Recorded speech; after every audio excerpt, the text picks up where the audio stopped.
yang bergabung dengan kita. Baik, Bu. Terima kasih. Baik, Bu. Baik, Bu.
Ya, Assalamualaikum warahmatullahi wabarakatuh.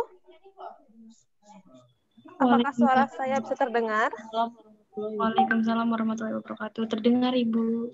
Oke, baik ya. Kita mulai saja sesi ini ya. Jadi selamat datang kepada semua presenter dan peserta di sesi oral presentasi, khususnya untuk breakout room B. Ya, pada sesi ini kita memiliki 9 presenter yang akan menyajikan papernya. Dan sebelum kita mulai sesi, saya akan membacakan sedikit peraturan untuk oral presentasi ini. Yang pertama adalah masing-masing presenter memiliki waktu maksimal 7 menit untuk menyampaikan papernya. Dan untuk pengoperasionalan dari share screen atau PowerPoint akan dilakukan oleh admin kami. Jadi nanti untuk memberitahu pindah slide-nya, tinggal bilang next, next, atau lanjut untuk memberitahu pergantian slide. Begitu ya. Lalu, dari 9 presenter yang ada, kita akan bagi menjadi 3 kelompok. Masing-masing kelompok setelah presentasi akan diskusi. Jadi sesi pertama adalah presenter nomor 1, nomor 2, dan nomor 3. Setelah itu kita buka sesi diskusi. Lalu lanjut lagi dengan presenter nomor 4, 5, 6, dan lanjut sesi diskusi. Begitu sampai ke presenter yang nomor 9. Apakah sudah dipahami sampai sini? Bisa, Ibu.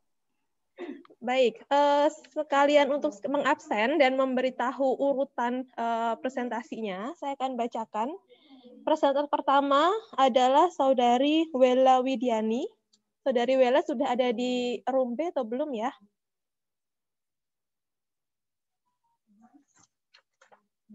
Saudari Wela sudah ada belum?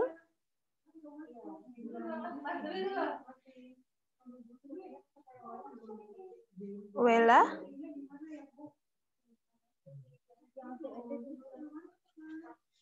Halo, Saudari Wela sudah ada di room B atau belum?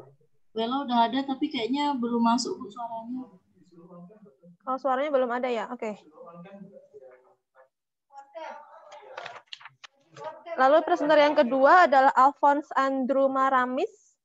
Saudara Alphonse sudah ada di room B atau belum ya? Oke, Saudara Alphonse sepertinya belum. Lalu yang ketiga adalah Joharatul Laila Umuhana. Apakah sudah ada? Saya Bu. Oke, baik. Lalu presenter yang keempat adalah Lailatul Azizah. Mbak Lailatul sudah bergabung dengan kita atau belum? Sepertinya belum ada ya? Belum ada Bu, dia belum bisa masuk. Belum bisa masuk, oke. Lalu yang kelima adalah Siti Fatimah. Saudari Siti Fatimah sudah bergabung? Hadir, Bu. Oke. Yang keenam adalah Juwita Sari. Hadir, Bu. Hadir, oke. Yang ketujuh ada Wulida Andri Astuti. Hadir, Bu. Hadir, baik.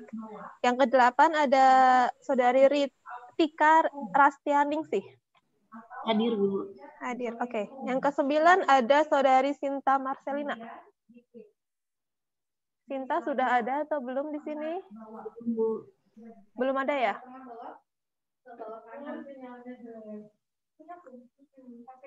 Oke, baik. Nah, itu peraturan tadi yang saya bacakan terkait dengan waktu presentasi maksimal 7 menit. Lalu kita akan bagi sesi ini menjadi 3 kelompok. Lalu kita buka sesi diskusi setelah itu. Dan selanjutnya adalah untuk peserta yang presentasi diharapkan untuk on cam. Jadi silakan dibuka kameranya nanti saat berpresentasi. Dan selain itu ada juga pemilihan best presenter. Jadi saya akan menilai presentasi terbaik berdasarkan dari isi PowerPoint, desain PowerPoint, dan juga dari cara penyajian presenter. Untuk nanti best presenter akan saya umumkan di akhir sesi dan akan mendapatkan sertifikat sebagai presenter terbaik. Yang nantinya bisa jadi nilai tambah untuk Anda semua. Gitu. Oke, nah untuk menghemat waktu kita langsung mulai presentasinya saja. Sebelum memulai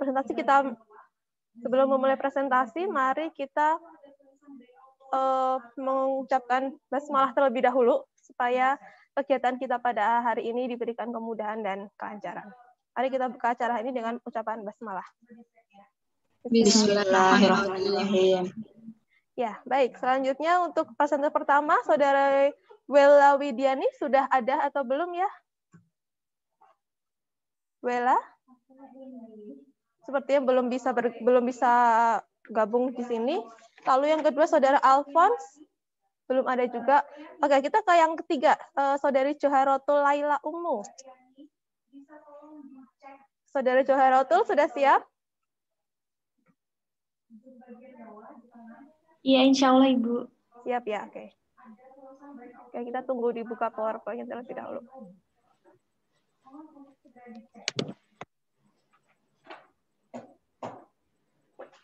Bisa di-share screen?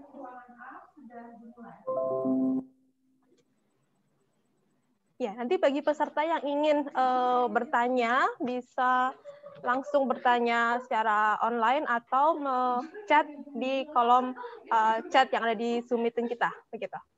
Oke, waktu dan kesempatan saya serahkan kepada Saudari Joharatul Laila Umuhana. 7 menit, silakan dimulai dari sekarang. Baik, terima kasih Bu Puput. Assalamualaikum warahmatullahi wabarakatuh. Perkenalkan, nama saya Joharatul Laila Umuhana. Bisa panggil saya Ella. Jadi di sini kasus yang saya angkat adalah gambaran kasus anemia pada ibu hamil di wilayah kerja UPT Puskesmas Mandiraja 1 di Kabupaten Banjarnegara. Next. Nah, yang pertama, kehamilan. Kehamilan itu adalah proses terjadinya pembuahan sampai dengan kelahiran. Tapi kehamilan ini juga memiliki resiko tinggi. Jadi ada yang memiliki kehamilan normal atau kehamilan resiko tinggi. Kehamilan resiko tinggi itu biasanya disebabkan karena kondisi medis yang berhubungan dengan bahaya kehamilan terhadap kesehatan, baik itu kesehatan ibu maupun kesehatan janin, sehingga hal tersebut dianggap sebagai kehamilan berisiko. Kehamilan mempunyai resiko tinggi disebabkan oleh faktor pemicu yang mengakibatkan kejadian komplikasi sepanjang kehamilan, apalagi saat persalinan berlangsung hingga masa nifas.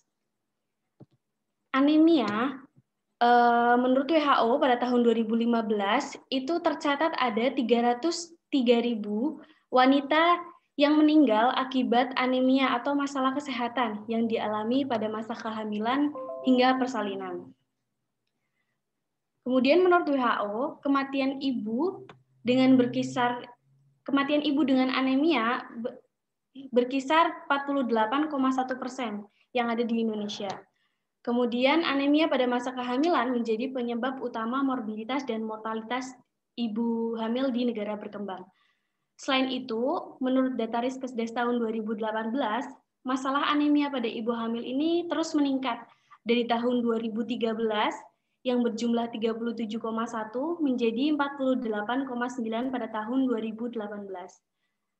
Riskesdas juga melaporkan bahwa proporsi anemia ibu hamil berdasarkan umur mayoritas berada pada usia 15 sampai 24 tahun sejumlah 84,6%, kemudian usia 25 sampai 34 tahun sejumlah 33,7%, usia 35 hingga 44 tahun sejumlah 33%, maksud saya 33,6%, dan usia 45 sampai dengan 54 sejumlah 24%. Next. Nah, penyebab anemia pada ibu hamil biasanya terbanyak atau kematian ibu hamil itu terbanyak pada kasus perdarahan sebesar 30,3%, kemudian disusul dengan hipertensi 27,1%, infeksi 7%, dan penyebab lainnya 40%. Diperkirakan anemia menyebabkan lebih dari 115.000 kematian ibu dan 592 kematian perinatal secara global per tahun. Jadi anemia itu adalah suatu kondisi atau keadaan yang ditandai dengan penurunan kadar hemoglobin atau jumlah sel darah merah. Kadar Hb dan sel darah ini sangat bervariasi tergantung pada usia, jenis kelamin, ketinggian suatu tempat, atau keadaan fisiologis. Nah, anemia pada ibu hamil biasanya terjadi jika kadar hemoglobinnya atau Hb-nya itu kurang dari 11 gram pada trimester 1 dan trimester ketiga. Sedangkan pada trimester kedua, biasanya kadar hemoglobinnya kurang dari 10,5%. Nah, anemia pada ibu hamil itu disebut dengan potential danger to mother and child, atau potensi yang membahayakan ibu dan anak. Karena itu, anemia memerlukan perhatian khusus dari semua pihak terkait dalam pelayanan kesehatan. Next. Metode yang saya gunakan di sini adalah metode deskripsi, di mana tujuannya untuk menggambarkan objek yang diteliti melalui data atau sampel yang sudah terkumpul, yaitu untuk mengetahui masalah anemia pada ibu hamil yang tinggi di kasus di Puskesmas Mandiraja 1. Next.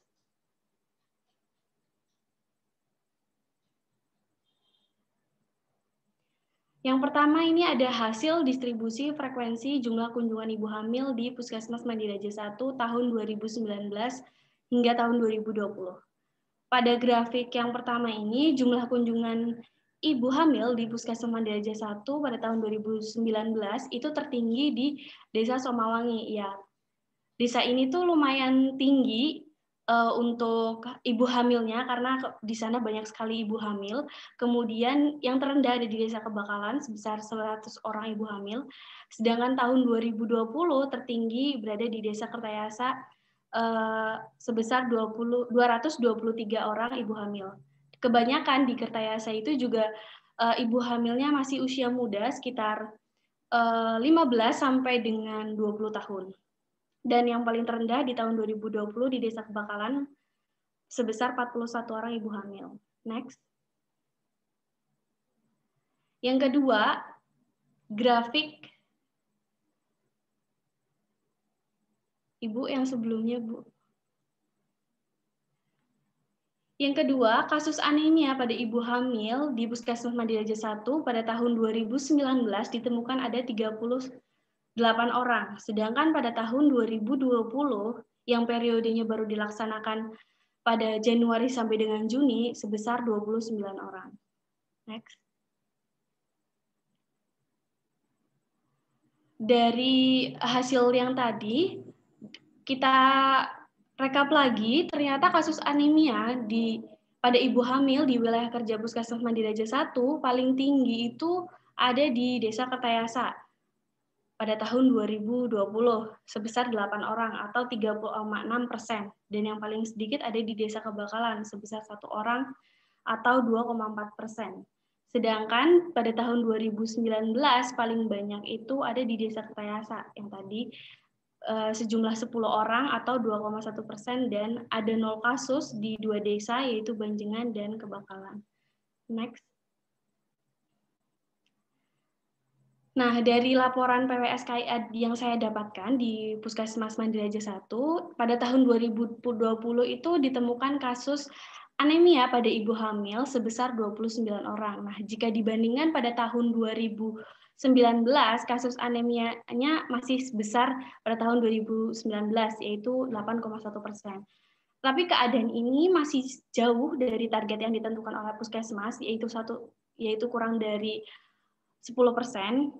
Dan mengingat capaiannya capaiannya didapat itu masih lebih besar, maka diperlukan upaya pencegahan pada tahun yang berikutnya untuk menanggulangi kasus anemia pada ibu hamil di Puskesmas Mandiri Raja 1.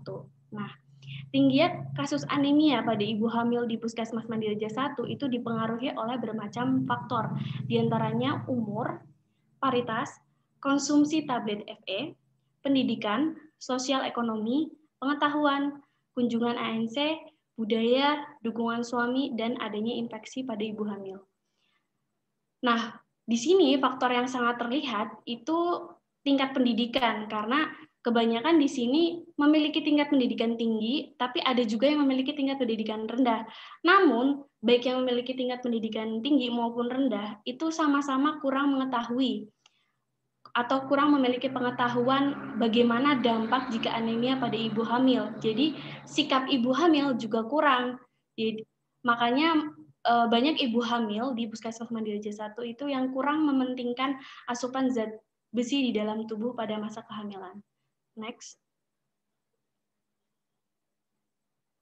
Nah, ada beberapa program penanggulangan anemia pada ibu hamil di Puskesmas Mandiri Raja 1 yang sudah dilaksanakan. Yang pertama adalah pemberian tablet FE atau tablet tambah darah. Jadi, pemberian tablet FE ini merupakan salah satu program untuk mencegah anemia yang ada di Puskesmas Mandiri Raja 1. Tablet FE ini berguna untuk menyusun sel darah merah atau hemoglobin, dan tablet tambah darah, maksud saya tablet tambah darah ini diperlukan dan dianjurkan bagi ibu hamil.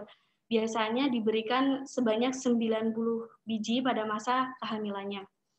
Kemudian yang kedua ada kunjungan ANC atau ANC integrasi. Jadi program ini sudah berlangsung atau sudah secara bermutu dilakukan, dan secara umum ANC terpadu itu bertujuan untuk memenuhi hak ibu hamil untuk mencapai pelayanan antenatal yang bermutu. Nah, kegiatan ANC terpadu di Puskesmas Mandiri Raja 1 ini sudah rutin dilakukan, yaitu seminggu 2 kali pada hari Selasa dan hari Rabu. Dan kegiatan ini dilaksanakan agar ibu hamil menjalani kehamilan yang sehat, bersalin dengan selamat, dan bayi yang sehat. Namun karena adanya pandemi COVID-19, jadi ANC terpadu ini kurang lebih baru diadakan September kemarin pada tahun 2020. Kemudian yang terakhir ada konseling catin. Nah, melalui konseling catin ini atau konseling pranikah diharapkan membantu kesiapan individu, terutama seorang wanita dalam menjalani kehidupan rumah tangga. Next. Nah, kesimpulan dari yang sudah saya jelaskan, yang pertama, jumlah kunjungan ibu hamil pada tahun 2019 itu tertinggi di Desa Semawangi. Kemudian terkecil berada di Desa Kebakalan, sedangkan pada tahun 2020 tertinggi berada di Desa Kertayasa sebesar 223 orang, dan terkecil berada di Desa Kebakalan. Artinya setiap tahun ada kenaikan kunjungan ibu hamil di Puskesmas Mandiraja 1. Dan yang kedua, distribusi frekuensi pada kasus anemia ibu hamil di wilayah kerja Puskesmas Mandiraja 1 paling tinggi berada di Desa Kertayasa 3,6%, dan terkecil berasal dari Desa Kebakalan yaitu 2,4%. Next.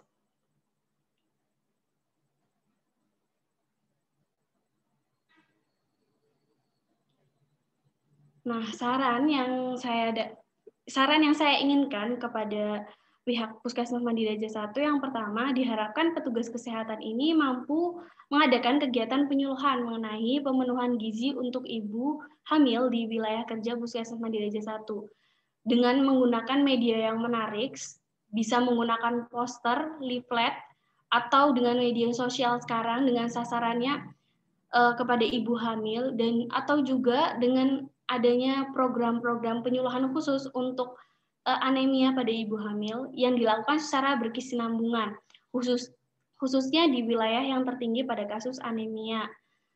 Kemudian yang kedua, diharapkan dapat memberikan media KIE pada kesehatan ibu hamil, khususnya di wilayah kerja Puskesmas, yang terjadi peningkatan atau memberikan pemahaman mengenai ibu tentang anemia. Yang ketiga, kepada keluarga diharapkan mendorong atau mendukung ibu hamil agar patuh meminum tablet zat besi, karena di Puskesmas 1 Mandiraja ibu hamilnya masih banyak ditemukan yang tidak meminum tablet zat besi ini. Kemudian mengingatkan dan untuk memeriksakan kesehatan apabila sudah ada tanda-tanda anemia pada ibu hamil. Dan yang terakhir, melakukan penyuluhan kepada remaja. Selain tadi ada konseling pranikah, diharapkan pada konseling pranikah itu diberikan tablet tambah darah supaya wanita ini mampu mengetahui bagaimana upaya pencegahan untuk anemia. Terima kasih, itu saja yang dapat saya sampaikan. Saya kembalikan kepada Bu Puput. Silakan.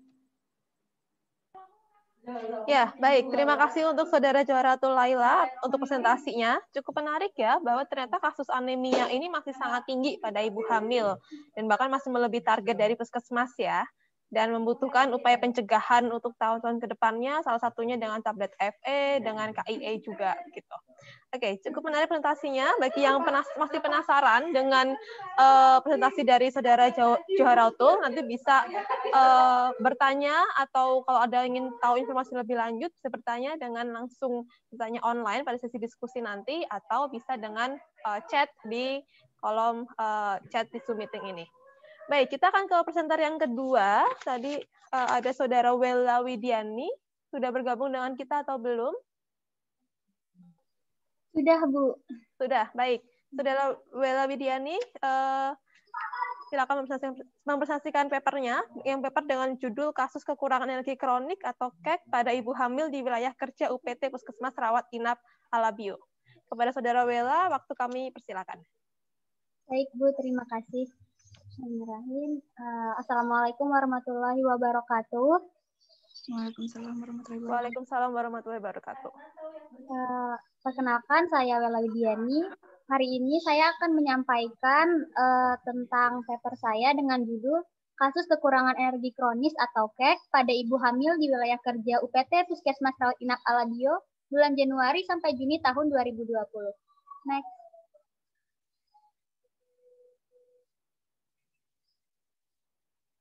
Baik, latar belakang saya mengangkat kasus ini adalah karena di wilayah kerja UPT Puskesmas Rawat Inap Alabio, setiap bulannya terus muncul kasus baru KEK.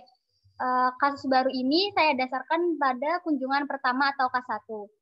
Dalam kurun 3 bulan terakhir saja, selama April sampai Juni sudah terdapat total penambahan 7 kasus baru KEK.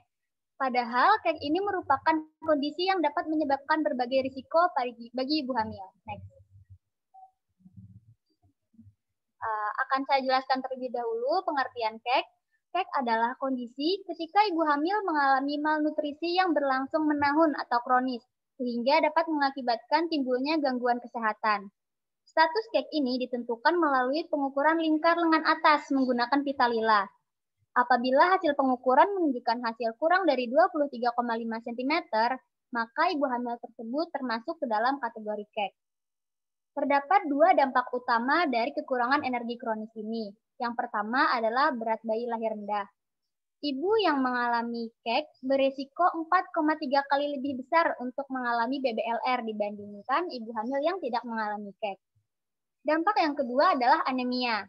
Ibu hamil yang mengalami KEK beresiko 2,76 kali lebih besar untuk terkena anemia dibandingkan ibu hamil yang tidak KEK. Next. Berikut saya sajikan grafik distribusi frekuensi kasus KEK pada ibu hamil berdasarkan wilayah tinggal di wilayah kerja UPT Puskesmas Rawat Inap Alabio. Next, sekali lagi. Jadi, desa dengan penambahan kasus tertinggi selama 6 bulan dari awal Januari hingga akhir Juni pada tahun 2020 adalah Desa Rantau Karau Tengah. Mengalami penambahan total 4 kasus yang terdiri dari bulan Januari 1 kasus, Maret 1 kasus, April 1 kasus, dan Juni 1 kasus. Next. Selanjutnya ini grafik distribusi berdasarkan bulan. Next. Bulan dengan penambahan kasus tertinggi adalah bulan Februari. Pada bulan Februari ini terdapat total penambahan 6 kasus baru KEK yang terdiri dari 2 kasus yang berasal dari Desa Banyutajur Pangkalan, 2 kasus yang berasal dari Desa Banyutajun Hilir, dan 2 kasus yang berasal dari Desa Pondok Babaris. Selanjutnya, berikut saya paparkan tentang penyebab, kondisi, dan tindakan yang telah dilakukan pihak UPT Puskesmas Rawat Inap Alabio.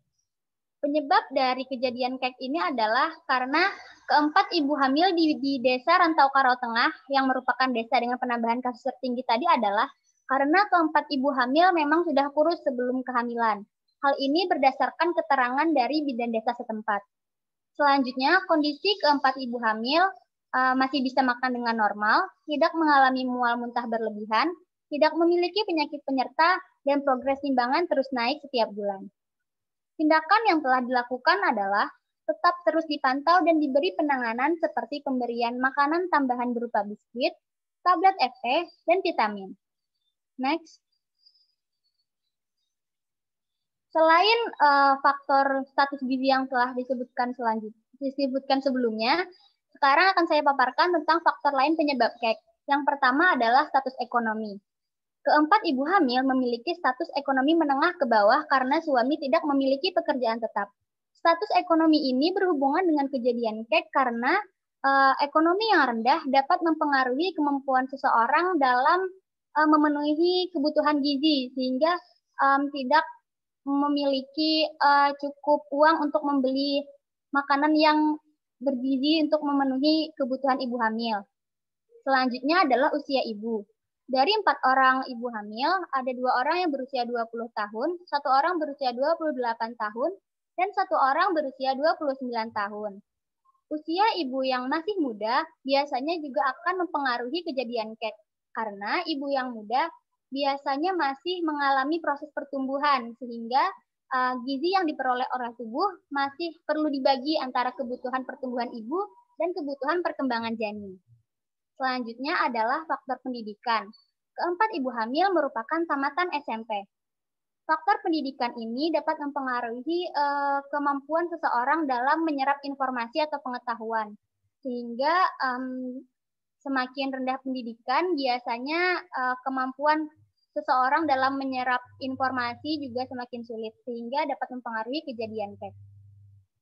Sedangkan faktor yang keempat adalah pekerjaan ibu. Keempat, ibu hamil merupakan ibu rumah tangga. Ibu rumah tangga berarti kegiatannya sebagian besar hanya dilakukan di rumah.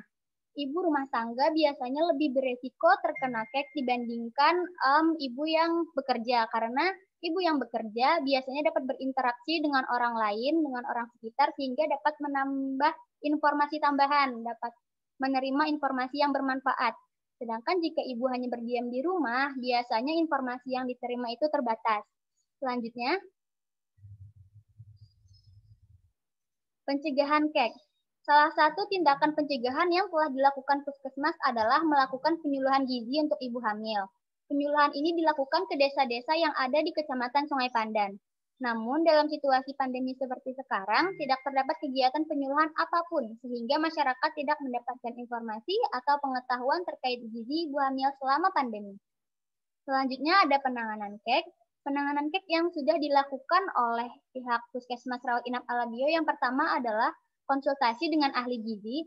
Biasanya setelah dari ruang KIA, apabila ibu hamil terindikasi mengalami kek, akan langsung diarahkan ke ruang gizi untuk konsultasi. Selanjutnya adalah pemberian makanan tambahan berupa biskuit. Yang ketiga, pemberian edukasi kepada ibu hamil agar menerapkan gizi seimbang sesuai isi piringku. Selanjutnya, terima kasih. Sekian yang dapat saya sampaikan. Salah hilaf mohon dimaafkan. Wassalamualaikum warahmatullahi wabarakatuh. Waalaikumsalam warahmatullahi wabarakatuh. Terima kasih untuk presentasi yang menarik dari Saudara Wela Widiani, di mana ternyata kasus keks juga masih tinggi pada ibu hamil dan penyebabnya macam-macam ya. Tadi ada terkait dengan memang ibu hamil yang sudah awalnya punya berat badan yang rendah, terus sosioekonomi juga mempengaruhi dan pendidikan juga mempengaruhi. Oke, baik. Bagi yang punya pertanyaan untuk Saudara Wela, silakan disimpan dulu, nanti bisa disampaikan di sesi diskusi. Nah, lalu kita ke presenter yang ketiga. Ketiga seharusnya ada Saudara Alphonse, tapi sepertinya belum bergabung. Sudah ada belum ya Saudara Alphonse di sini? Baik, kalau belum ada, kita ke presenter selanjutnya, yaitu Saudari Lailatul Azizah. Apakah sudah ada di room B? Lailatul Azizah? Oke, baik. Ya, kita silakan pada Saudara Lailatul Azizah untuk menyampaikan papernya yang berjudul Kasus Kekurangan Energi Kronik KEK pada Ibu Hamil di Wilayah Kerja Puskesmas Pangkalan Kuras tahun 2020. Oke, kepada Saudara Lailatul, waktu 7 menit dimulai dari sekarang. Terima kasih untuk Bu Puput. Pada kesempatan kali ini saya akan menyampaikan paper saya yang berjudul Studi Deskriptif Kasus Kekurangan Energi Kronik atau KEK pada Ibu Hamil di Wilayah Kerja Puskesmas Pangkalan Kuras 2 tahun 2020. Saudari, suaranya bisa dikeraskan lagi, Dek Lailatul? Baik, Bu. Iya. Ya. Terima kasih. Iya, sama-sama. Next, Pak.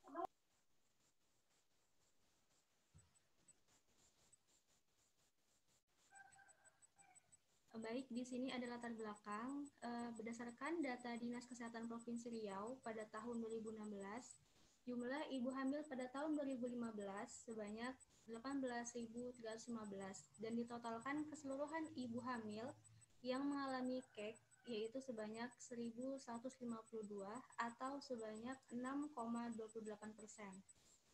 Kemudian, sedangkan pada tahun 2016, jumlah hamil sebanyak 18.267 dan yang mengalami KEK terjadi peningkatan sebanyak 1.307 atau 7,15%. Jadi di sini kita bisa lihat bahwasannya terjadi peningkatan KEK pada tahun 2016.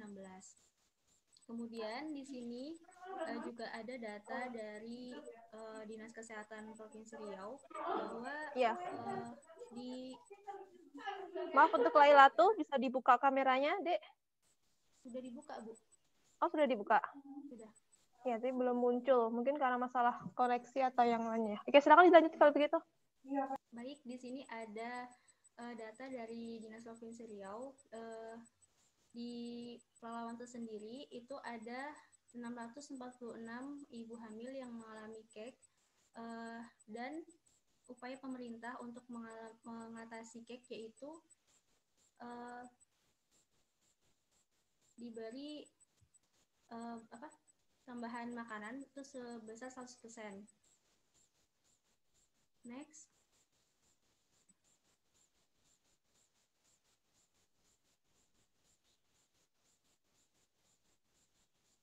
Bu Puput.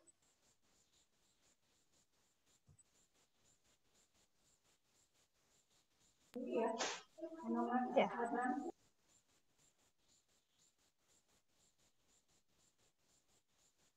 Kemudian di sini sebenarnya apa sih itu cake? Nah, kekurangan energi kronik adalah di mana kondisi ibu mengalami kekurangan makanan atau malnutrisi yang terjadi sangat lama atau kronik yang dapat menimbulkan gangguan kesehatan pada ibu hamil. Nah, di Indonesia itu sendiri itu batasan lingkar lengan atas atau lila itu kurang dari 23,5 cm. Next, selanjutnya Bu.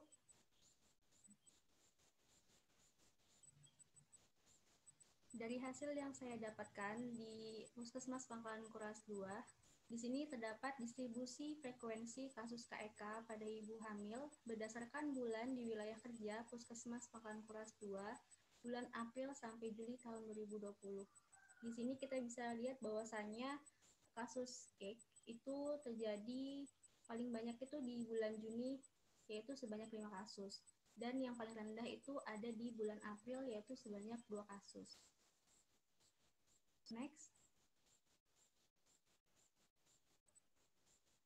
Kemudian ini ada distribusi frekuensi kasus KEK pada ibu hamil berdasarkan desa di wilayah Puskesmas Pangkalan Kuras tahun 2020.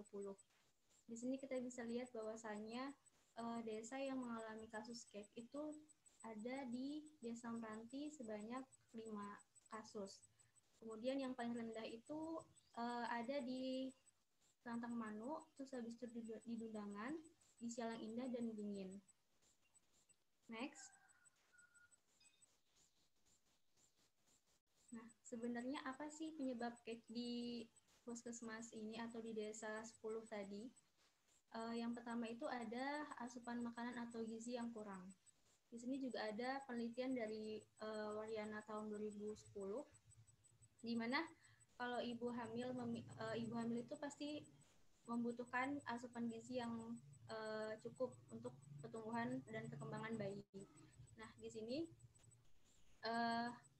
terbukti bahwasanya terdapat hubungan yang signifikan antara kekurangan asupan makanan atau gizi terhadap kejadian KEK. Kemudian faktor kedua ada faktor ekonomi. Penelitian oleh Mahirawati 2014. Nah, di sini kenapa faktor ekonomi menjadi penyebab KEK? Sebelumnya saya sudah diskusi kepada bidan desa puskesmas tersebut bahwasanya dari faktor-faktor tersebut itu paling banyak itu ekonomi karena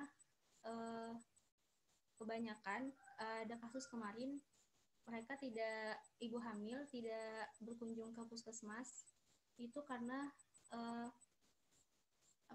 kekurangan biaya untuk ke puskesmas seperti itu.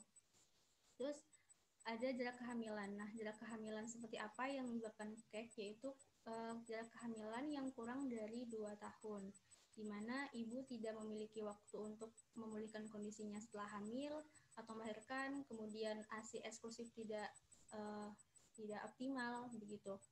Terus ada pendidikan ibu.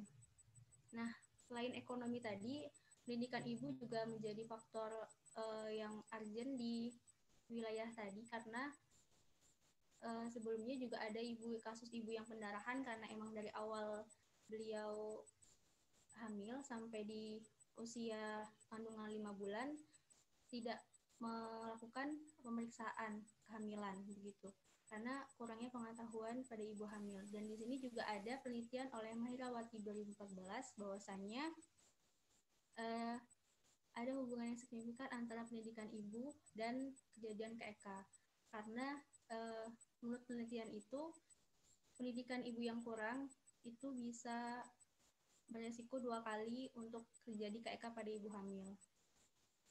Kemudian penyebab selanjutnya yaitu penyakit yang dialami oleh ibu pada kehamilan, di mana biasanya ibu yang memiliki penyakit MAH itu sulit untuk mengkonsumsi makanan atau biasa keluhannya itu jika dikonsumsi lagi, balik lagi, konsumsi lagi, balik lagi, seperti itu. Nah, sedangkan pada ibu hamil kan memerlukan gizi yang cukup untuk bayi maupun ibunya.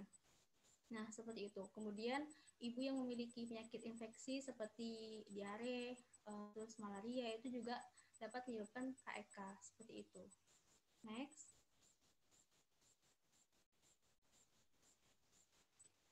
Di sini ada upaya pencegahan KEK pada ibu hamil. Yang pertama, untuk ibu hamil diharapkan untuk rutin memeriksakan kehamilannya ke fasilitas pelayanan kesehatan, terlebih untuk ibu hamil dengan KEK, dan lebih memperhatikan asupan gizi agar mencegah terjadinya masalah kesehatan ibu dan janin maupun KEK. Kemudian untuk puskesmas Pangkalan kelas 2, untuk meningkatkan pencegahan dan pengetahuan ibu hamil dengan melakukan pemantauan terhadap ibu hamil yang berisiko KEK. Karena pada di bulan April sampai Juli itu kan pandemi, Bu. Jadi kebanyakan tidak banyak yang konsultasi tentang kehamilan di puskesmas tersebut. Next.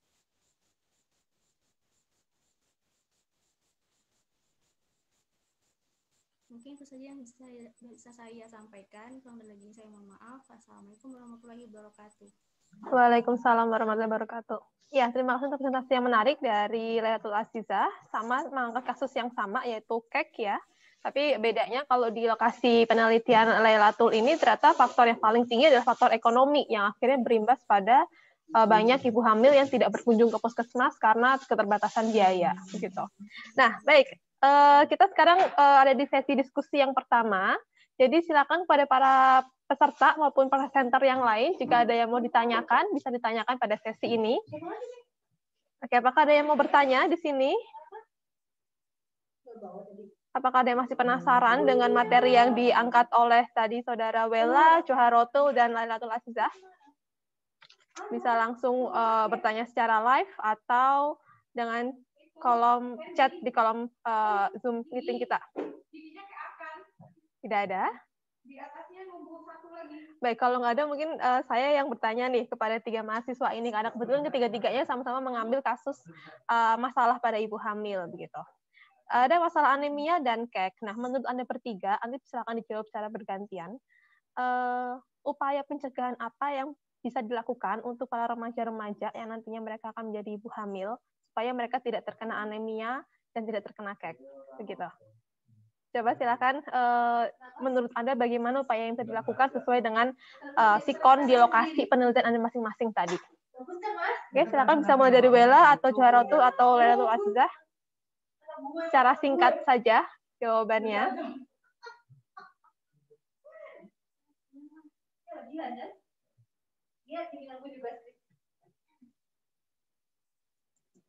Silakan siapa duluan?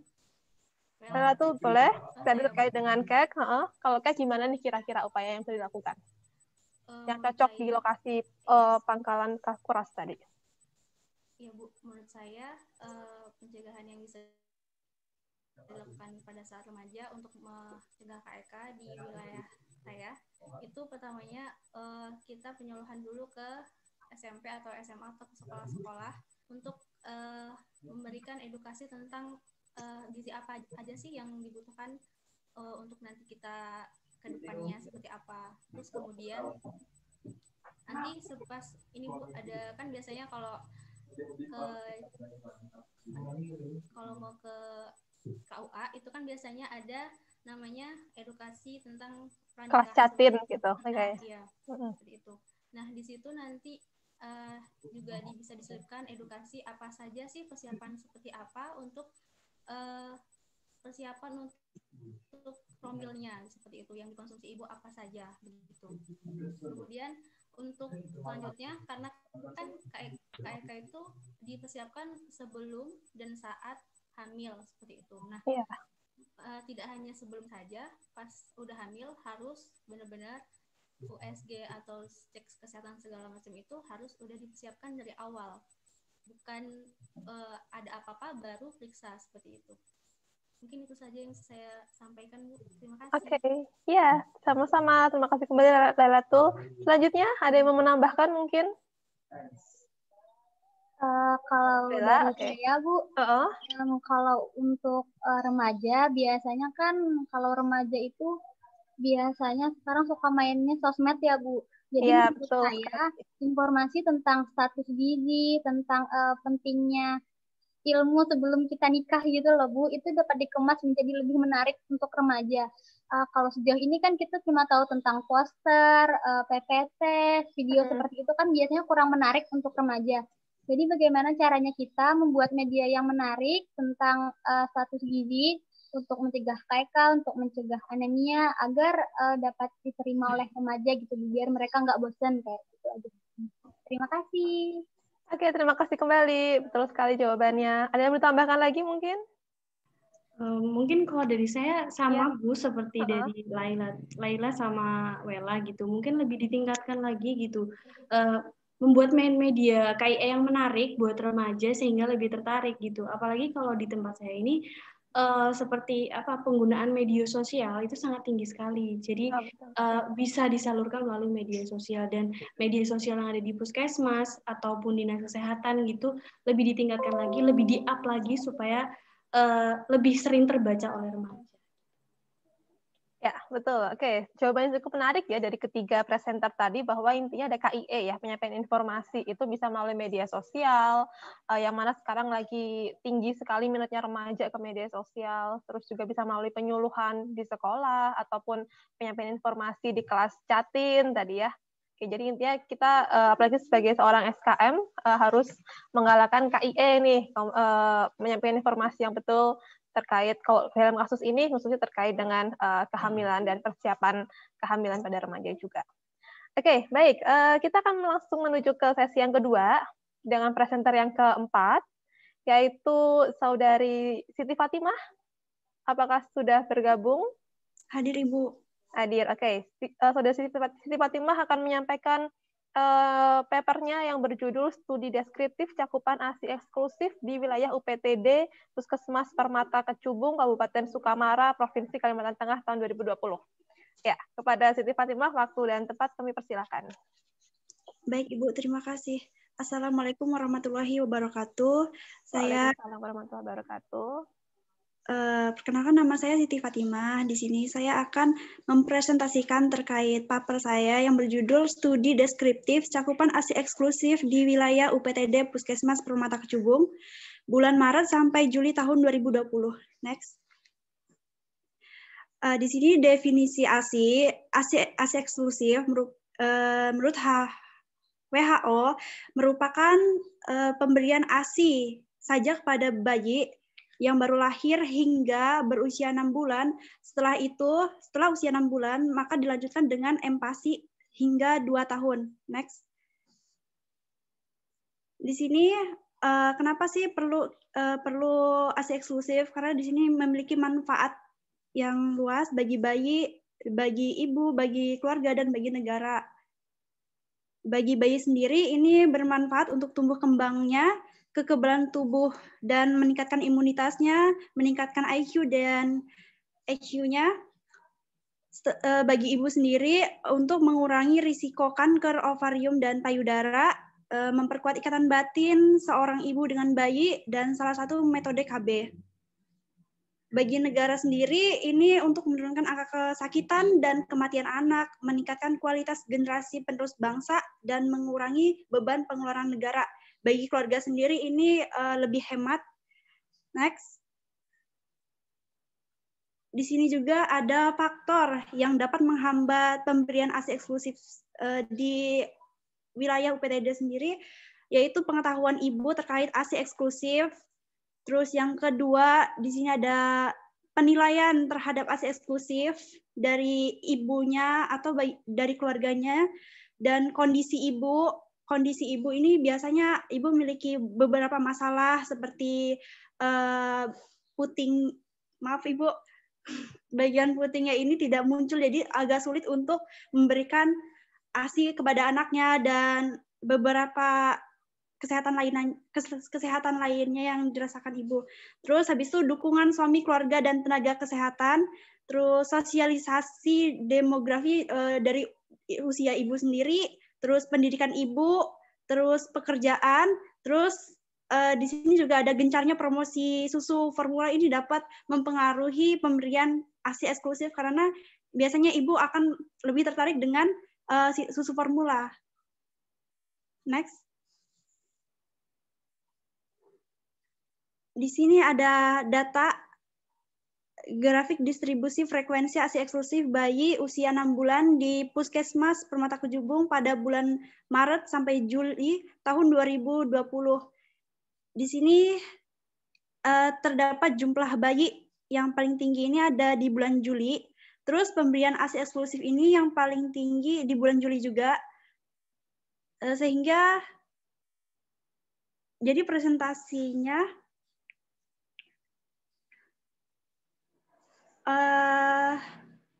menurut presentasi ASI yang tertinggi itu pada bulan Juni karena di sini juga dengan jumlah bayinya yang sedikit dan pemberian ASI-nya juga cuma 1 orang. Yang kedua ini ada grafik distribusi frekuensi ASI eksklusif bayi usia 6 bulan di Puskesmas Permata Kujubung berdasarkan desa. Di sini kemarin desa ini yang memiliki angka kehamilan atau angka yang memiliki jumlah kelahiran bayi ini ada beberapa desa yaitu seperti Natai Kondang, Sembikuan, dan Semantun. Dan di sini juga kita melihat bahwa pada bulan Juli ini terdapat kenaikan jumlah bayi sehingga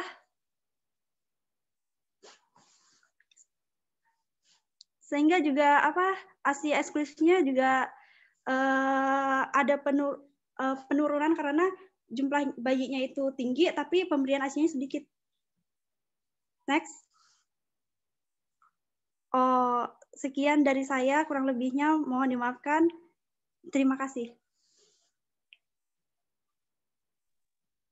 Ya, baik. Terima kasih kembali untuk Siti Fatimah terkait studinya yang bertema ASI eksklusif, bahwa manfaatnya banyak sekali ASI eksklusif, baik untuk bayi maupun untuk bonding bayi dan ibunya juga. Tapi tadi menurut hasil penelitian ternyata jumlah bayinya jauh lebih tinggi dibandingkan bayi yang menerima ASI eksklusif gitu ya. Berarti artinya belum semua bayi di daerah penelitian tadi itu menerima ASI eksklusif dari ibunya begitu. Oke, cukup menarik tadi, dan kita akan langsung menuju ke presenter nomor 5 kita. Ada Juwita Sari. Juwita Sari, apakah bisa menjawab saya? Ya, Bu. Ya, baik. Juwita Sari akan menyampaikan, mempresentasikan papernya yang berjudul Gambaran Deskriptif Posyandu Cempaka di UPTD Puskesmas Jelai, Kabupaten Sukamara, Provinsi Kalimantan Tengah tahun 2020. Baik, kepada Saudara Juwita Sari, waktu dan tempat kami persilahkan. Ya, terima kasih, Ibu. Bismillahirrahmanirrahim. Assalamualaikum warahmatullahi wabarakatuh. Waalaikumsalam warahmatullahi wabarakatuh. Alhamdulillah, kesempatan kali ini saya akan menyampaikan hasil paper saya dengan judul Gambaran Deskriptif. Bisa di ini enggak? Gambaran deskriptif Posyandu Cempaka di UPTD Puskesmas Jelai, Kabupaten Sukamara, tahun 2000. Next. Ya, latar belakang. Dalam mewujudkan kesejahteraan masyarakat, maka kondisi bangunan kesehatan harus mampu dan ditunjukkan dengan melihat membaiknya berbagai indikator pembangunan sumber daya manusia. Salah satunya yaitu pemberdayaan keluarga dan masyarakat dalam bidang kesehatan seperti dalam bentuk menumbuh kembangkan posyandu. Kemudian secara kuantitas, kita lihat perkembangannya posyandu mengalami peningkatan karena bisa ditemukan sekitar 3-4 posyandu. Pada tahun 1986 tercatat jumlah posyandu sebanyak 25.000 posyandu dan meningkat pada tahun 2009 menjadi 266.827 posyandu. Tetapi jika ditinjau dari aspek kualitas masih ditemukan banyak seperti kurangnya sarana, kemudian keterampilan kader yang masih belum memadai. Posyandu Cempaka merupakan posyandu yang pertama ada di Kuala Jelai, Kecamatan Jelai, Kabupaten Sukamara, sehingga itu juga salah satu alasan memilih posyandu Cempaka. Dan juga ingin melihat bagaimana gambaran deskriptif posyandu mulai dari pasangan usia suburnya, cakupan balita, capaian penimbangan DS, cakupan imunisasinya, capaian KIAKB, serta jumlah kadernya dan kegiatan pengembangan strata posyandu Cempaka. Next. Posyandu seperti yang kita ketahui merupakan salah satu bentuk upaya kesehatan bersumber daya masyarakat atau biasa disebut dengan disingkat UKBM yang dikelola oleh untuk dapat guna untuk memberdayakan masyarakat dan dapat memberikan kemudahan kepada masyarakat dalam memperoleh pelayanan kesehatan dasar. Tujuan posyandu adalah yang pertama menurunkan angka kematian ibu dan anak. Kemudian juga meningkatkan pelayanan kesehatan ibu untuk menurunkan bayi. Dengan meningkatnya kesehatan ibu diharapkan dapat menurunkan angka kematian pada bayi. Kemudian yang ketiga, mempercepat penerimaan norma keluarga kecil bahagia dan sejahtera. Kemudian yang keempat, meningkatkan kemampuan masyarakat untuk mengembangkan kegiatan kesehatan, serta meningkatkan hidup yang sehat. Kemudian yang kelima ada pendekatan dan pemerataan pelayanan kesehatan kepada masyarakat sehingga tercapainya peningkatan cakupan pelayanan kesehatan. Yang terakhir, meningkatkan dan membina peran serta masyarakat dalam rangka ahli teknologi untuk usaha kesehatan masyarakat. Next. Yang menjadi sasaran posyandu menurut Kemenkes Republik Indonesia tahun 2011 adalah seluruh masyarakat, terutama itu bayi, anak balita, ibu hamil, ibu nifas, ibu menyusui, serta pasangan usia subur. Pelaksanaan posyandu dilakukan 1 bulan 1 kali. Dan pada kegiatan tersebut, tanggal dan waktu biasanya ditentukan oleh kader serta petugas kesehatan dari puskesmas.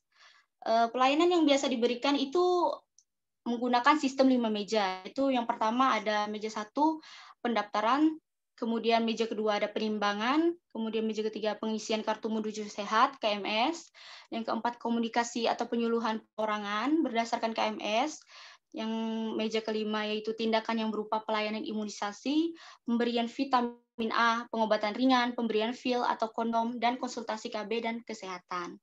Next. Ini hasilnya ada tabel 1, cakupan pasangan usia subur yang menggunakan hak sektor KB dan non-KB periode Januari-Desember tahun 2019.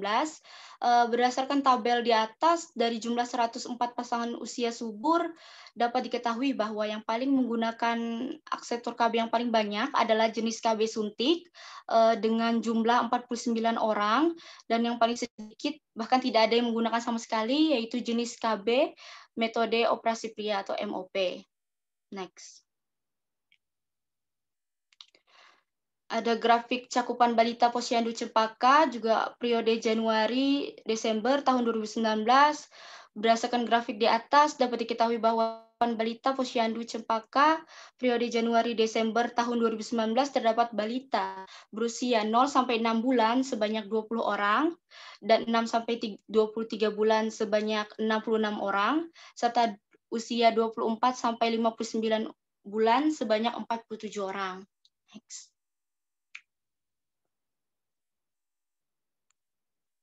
Ada tabel 2, capaian penimbangan DS posyandu Cempaka, juga dilihat dari cakupan SKDN dapat untuk melihat keberhasilan posyandu. Mulai dari pengertian S, adalah seluruh jumlah balita di wilayah kerja posyandu. K adalah jumlah balita yang memiliki kartu menuju sehat, dan D adalah balita yang ditimbang, kemudian N adalah balita yang berat badannya naik.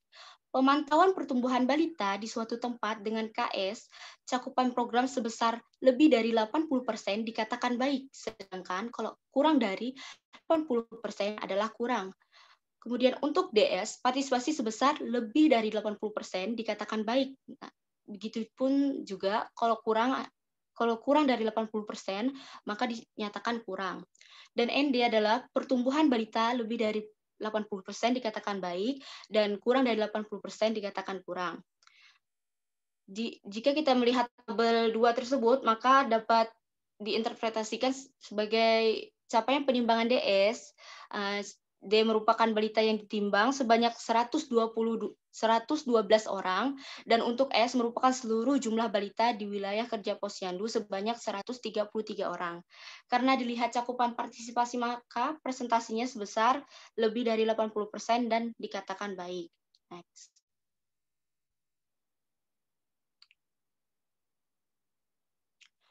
Ini capaian imunisasi Posyandu Cepaka periode Januari-Desember tahun 2019.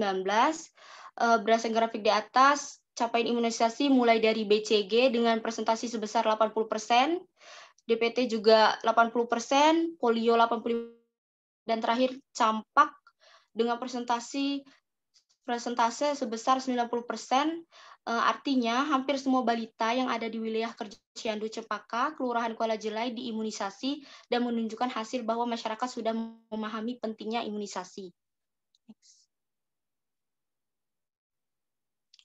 Ini dilihat dari KIA-KB-nya, terdapat 90% untuk pelayanan KB, periksa ibu hamil sebesar 85%, penjaringan DDTK sebesar 85%.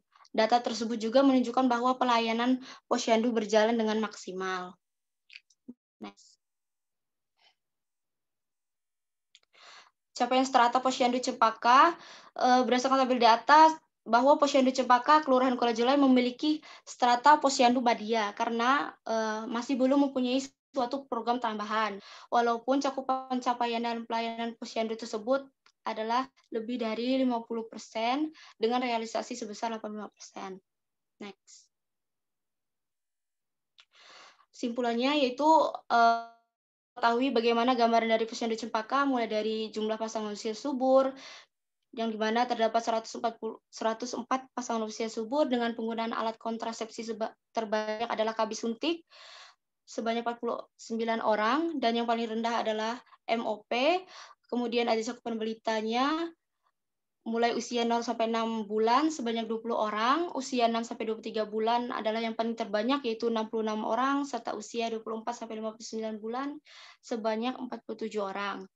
Untuk capaian penimbangan DS di mana D merupakan balita yang ditimbang sebanyak 112 orang, dan untuk S merupakan seluruh jumlah balita di wilayah kerja Posyandu sebanyak 133 orang. Kemudian juga dilihat dari persentase dari imunisasi juga dikatakan baik, mulai dari BCG, DPT, polio, serta campak. Kemudian juga untuk pelayanan KB juga udah baik. Kemudian Posyandu Cempaka Puskesmas Kuala Jelai itu capaian stratanya Posyandunya periode dari Januari sampai Desember 2019 diketahui bahwa Posyandu Cepaka Kelurahan Kuala Jelai memiliki strata Posyandu Madya karena masih belum mempunyai program tambahan, walaupun cakupan capaiannya lebih dari 50% dengan realisasi sebesar 85%. Next. Terima kasih, Bu. Mohon maaf apabila ada salah kata. Saya ucapkan Assalamualaikum warahmatullahi wabarakatuh. Waalaikumsalam warahmatullahi wabarakatuh. Terima kasih kembali kepada Juwita Sari untuk presentasinya terkait kinerja Posyandu Cempaka, yang mana meskipun klasternya ada di klaster Madya, tapi untuk pelayanannya sudah cukup baik ya. Pelayanan pada KB, ibu hamil juga sudah maksimal, dan cakupan imunisasinya juga sudah di atas target begitu. Oke, kita akan melanjutkan ke presenter ke-6 kita, yaitu ada Saudara Wulida Andri Astuti. Wulida bisa menjawab saya? Bisa, Bu. Ya, baik. Wulida akan menyampaikan papernya dengan judul Deskripsi Pengetahuan Remaja mengenai tempat pelayanan informasi dan konseling kesehatan reproduksi di layanan Mitra Unala. Oke, kepada Wulida Andri Astuti, waktu dan tempat kami persilakan. Assalamualaikum warahmatullahi wabarakatuh. Perkenalkan, nama saya Wulida. Saya akan mempresentasikan terkait deskripsi pengetahuan remaja mengenai tempat pelayanan informasi dan konseling kesehatan reproduksi di layanan Mitra Unala. Next. Sebelumnya kita mengenal terlebih dahulu apa sih masa remaja itu. Masa remaja merupakan masa peralihan dari anak-anak menuju orang dewasa. Nah, menurut pengertiannya terdapat 3 pengertian. Yang pertama dari WHO yaitu masa remaja yaitu penduduk yang berusia 10 sampai 19 tahun. Menurut Permenkes RI nomor 25 tahun 2014, masa remaja merupakan penduduk yang usianya 10 sampai 18 tahun. Sedangkan menurut BKKBN, masa remaja merupakan penduduk usia 10 sampai 24 tahun dan belum menikah. Jadi, jika usia 10 sampai 24 tahun tetapi sudah menikah itu sudah tidak dikatakan remaja lagi. Next. Latar belakangnya, proporsi remaja usia 15 sampai 19 tahun menurut pengetahuan Kespro di Indonesia tahun 2013, remaja yang mengetahui bahwa perempuan dapat hamil dalam 1 kali berhubungan seksual pada laki-laki sebanyak 31,2%, sedangkan pada perempuan sebanyak 35,3%. Kemudian, remaja yang mengetahui bahwa penularan HIV/AIDS dapat dikurangi jika berhubungan seks hanya dengan seseorang yang tidak memiliki pasangan lain pada remaja laki-laki sebesar 55,3% dan remaja perempuan sebesar 41,2%. Kemudian, remaja yang mengetahui bahwa penularan HIV/AIDS dapat dikurangi dengan menggunakan kondom pada laki-laki sebanyak 60,8% dan perempuan sebanyak 46%. Kemudian remaja yang memiliki pengetahuan komprehensif terhadap HIV atau AIDS pada remaja laki-laki sebanyak 10,6% dan remaja perempuan sebanyak 10%. Remaja yang mengetahui 1 atau lebih gejala PMS pada pria sebanyak 16,4%, remaja laki-laki 15,8%.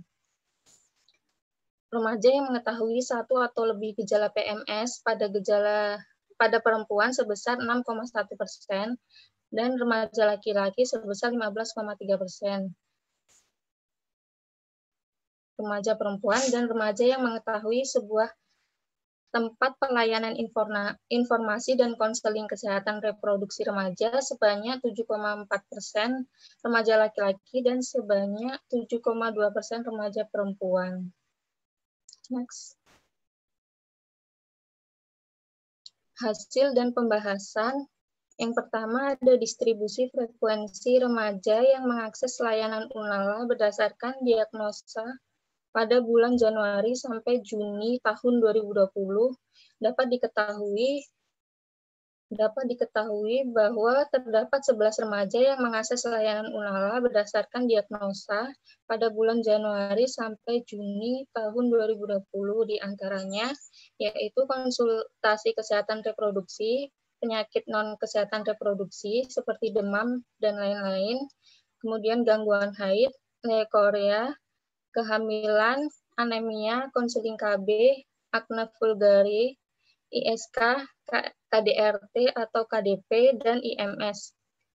Nah, dari seluruh diagnosis tersebut, yang paling banyak diakses oleh remaja yaitu konsultasi kesehatan reproduksi sebanyak 412 orang, dan terendah yaitu kekerasan atau KDRT atau KDP dan IMS sebanyak 5 orang. Next.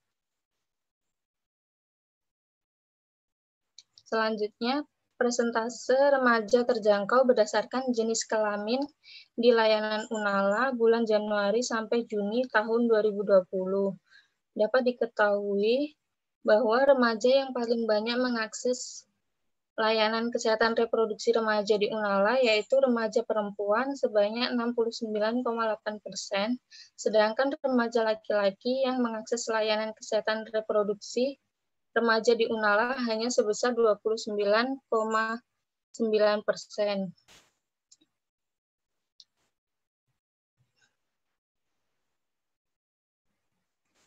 Maka dapat disimpulkan bahwa masih banyak remaja yang remaja laki-laki yang enggan melakukan konsultasi kesehatan reproduksi remaja dibandingkan dengan remaja perempuan yang lebih mempedulikan kesehatan reproduksinya, sehingga remaja perempuan yang melakukan konsultasi kesehatan reproduksi di Unala sebesar 29,9%. Next. Distribusi frekuensi remaja yang mengakses layanan Unala berdasarkan pendidikan pada bulan Januari sampai Juni tahun 2020.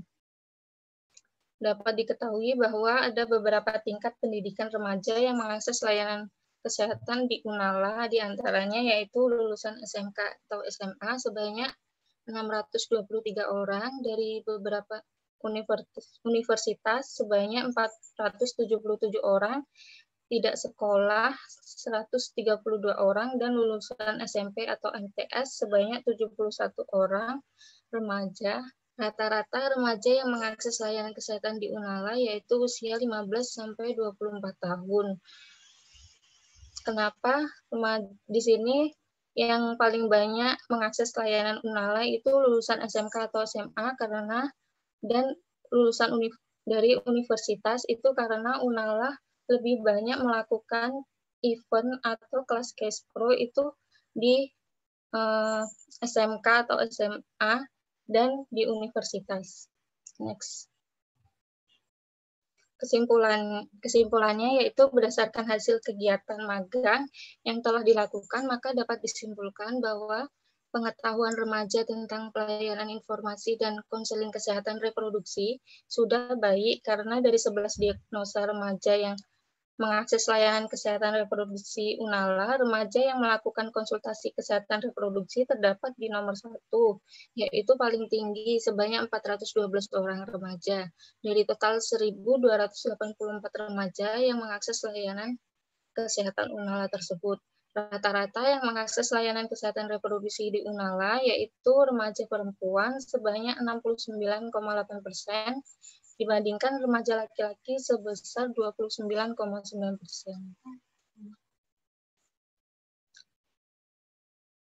Terima kasih, kurang lebihnya mohon maaf. Wassalamualaikum warahmatullahi wabarakatuh. Ya, waalaikumsalam warahmatullahi wabarakatuh. Terima kasih kepada Bu Lida Andri untuk presentasinya terkait dengan layanan Mitra Unala, bahwa ternyata diketahui sama masa magang kemarin, layanan yang paling banyak diakses adalah terkait dengan konseling Kaspro dan yang mengakses mayoritas perempuan, gitu ya. Oke, baik. Nah, sekarang kita sudah masuk ke sesi diskusi yang kedua. Jadi silahkan pada semua peserta maupun presenter, bagi yang punya pertanyaan bisa disampaikan pada sesi ini. Silakan bisa langsung menyampaikannya online atau bisa dengan mengetik di kolom chat. Apakah ada yang masih penasaran atau masih ingin tahu lebih lanjut gitu terkait dengan papernya dari Siti Fatimah, Cuwita Sari, dan Ulida? Apakah ada yang mau ditanyakan? Para presenter yang ada di sini dan partisipan yang ada di sini. Apa mungkin sudah cukup jelas semuanya? Sudah cukup bisa dipahami semua materinya atau masih ada yang mau ditanyakan? Saya beri kesempatan kepada para presenter dan peserta yang ada di sini. Nggak ada? Baik, kalau nggak ada, sama seperti sesi pertama tadi, mungkin saya bertanya karena beberapa masih ada yang penasaran gitu saya dengan presentasi tadi. Pertama untuk Siti Fatimah terkait dengan ASI eksklusif.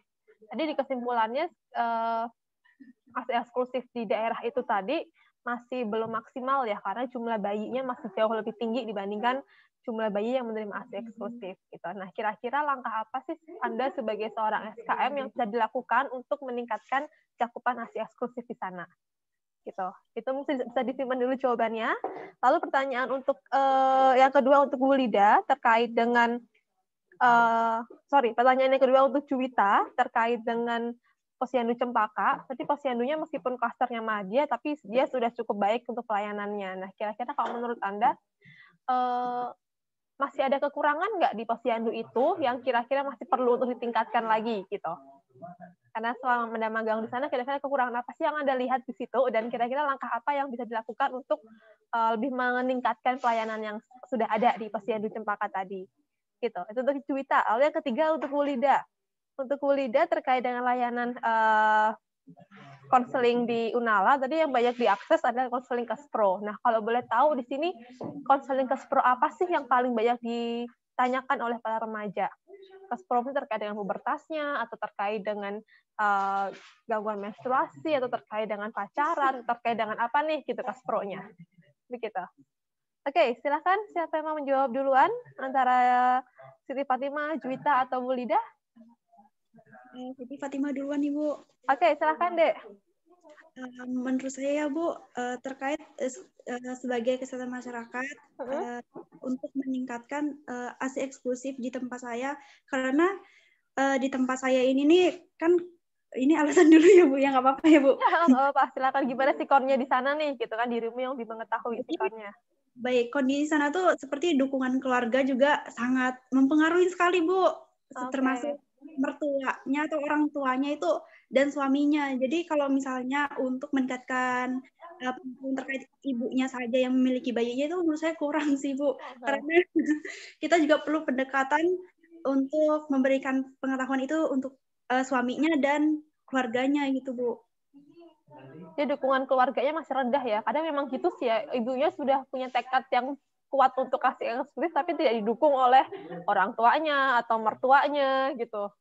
Jadi saya tuh di puskesmas itu kan di apa namanya kegiatan posyandu, saya itu betul dengan ibu-ibu yang memiliki bayi yang berumur yang memang harusnya diberi ASI eksklusif, dan saya bertanya kepada mereka, Bu, anaknya diberi ASI eksklusif tidak ya?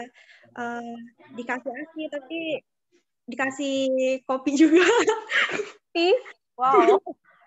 Terus habis itu kenapa ibu dikasih kopi? Biar nggak step gitu. Ya, mertuanya yang ngasih gitu. Katanya beberapa orang tuanya juga kalau misalnya dikasih ASI aja kayaknya kurang kenyang nih bayinya, kayak gitu Bu. Baik, jadi pengetahuan secara keseluruhan masyarakatnya kurang bagus ya, gitu. Jadi makanya tidak bisa mendukung ibu yang mau ngasih ASI. Terus ada juga untuk apa namanya konseling terkait ASI eksklusif. Jadi kan ada beberapa dari ya ibu yang menyusui ini memiliki permasalahan kesehatan Bu, seperti putingnya ini kayak tidak terlalu timbul, jadi kan agak susah Bu. Jadi mereka ya udah aja gitu lah, ganti ASI, ganti apa namanya susu formula gitu Bu. Jadi mungkin perlunya pelayanan konseling laktasi ya Bu ya.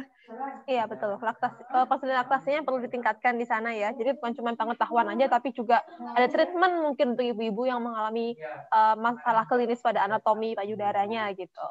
Jadi sebagai tenaga kesehatan juga kita bisa memberikan solusinya Bu. Oke. Terima kasih Bu. Ya, terima kasih kembali jawabannya, Dek. Jadi memang dukungan keluarga penting sekali untuk ASI eksklusif gitu ya. Dimanapun sih, karena di daerah perkotaan kayak di Jogja, di daerah kota-kota besar pun juga itu masih jadi kendala gitu. Kadang ibunya sudah punya tekad yang baik, tapi keluarganya, orang tua sesepuhnya biasanya yang masih kurang mendukung gitu. Oke, baik. Lalu yang pertanyaan kedua dan ketiga, silakan siapa yang mau menjawab duluan? Juwita dulu. Oke, Juwita, silakan. Ya, untuk selama saya magang itu Bu ya, untuk sarana posyandu itu masih banyak yang belum memadai. Karena bangunan yang digunakan itu untuk kegiatan posyandu itu hanya meminjam gitu loh, kayak sebuah tempat terbuka yang bangunan tersebut meminjam dari kelurahan. Kemudian juga disebabkan karena gedung yang dulu biasa digunain buat posyandu itu roboh gitu. Kemudian sekarang masih belum tahu kapan akan dibangun lagi gitu. Kemudian juga masih ini Bu, sistem 5 mejanya itu yang dimana posyandu kebanyakan memiliki posyandu di Cempaka itu masih belum punya sistem 5 meja gitu Bu, yang nggak komplit gitu. Terus dari pihak puskesmas juga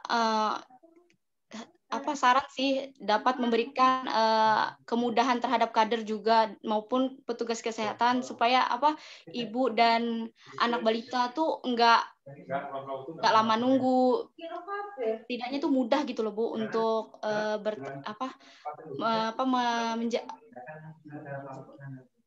melaksanakan kegiatan posyandu itu gitu. Itu aja sih Bu. Waktu antrinya panjang ya, mungkin karena balita yang mau ke posyandu terlalu banyak gitu ya. Iya, terus kemarin kan COVID kan Bu, terus kan harus jarak-jarak gitu kan, malah sempit banget gitu Bu. Oh gitu, oke. Jadi kendalanya lebih ke sarpras juga ya Dek ya, meskipun pelayanannya sudah bagus, tapi sarprasnya masih berpindah-pindah tadi gitu. Oke.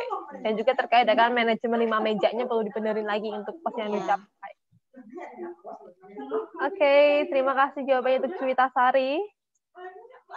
Nah, selanjutnya kepada Wulida, gimana terkait dengan layanan konseling Kespro di Kunala tadi?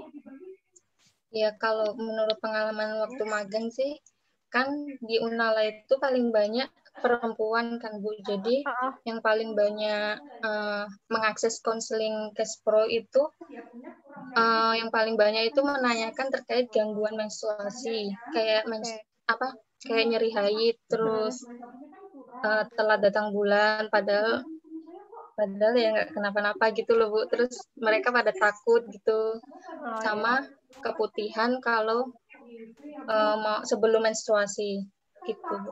Oke, jadi lebih ke arah masalah-masalah menstruasi ya intinya ya. Mungkin pola menstruasinya yang nggak teratur, terus juga keputihan yang banyak, yang itu sering bikin remaja-remaja kadang khawatir gitu kan. Terus akhirnya mereka konseling ke Unala.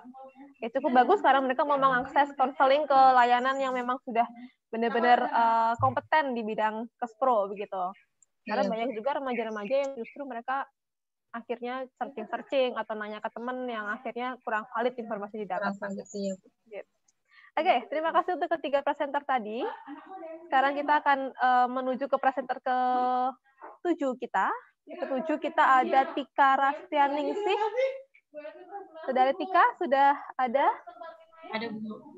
Ya, baik. Tika akan menyampaikan papernya yang berjudul Gambaran Kasus Kekerasan dalam Pacaran pada Remaja di Layanan Mitra Unala Yogyakarta bulan Januari sampai Juni 2020. Terkait dengan KDP nih. Oke, baik. Kepada Tika, silakan 7 menit kita berikan kepada Tika. Sebentar ya, Bu. Masih loading. Sudah bisa dilihat belum PowerPoint-nya? Udah, Bu. Assalamualaikum warahmatullahi wabarakatuh. Waalaikumsalam warahmatullahi wabarakatuh.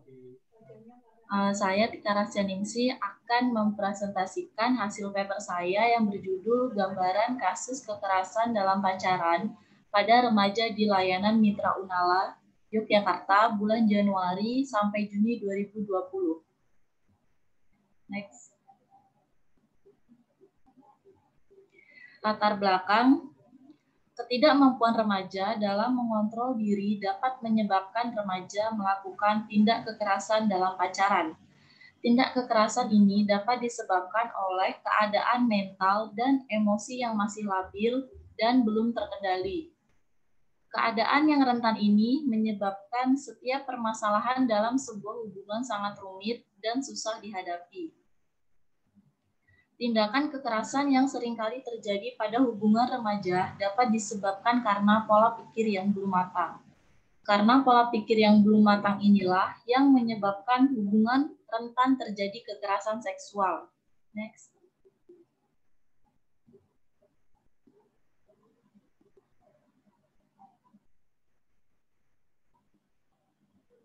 Selanjutnya.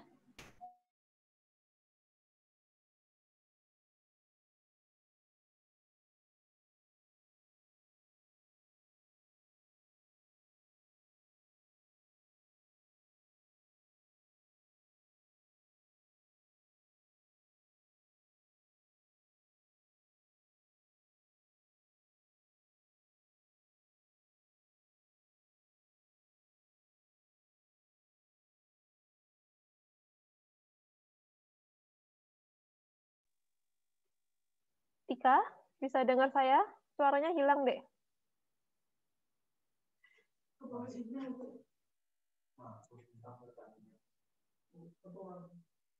Ya, Tika.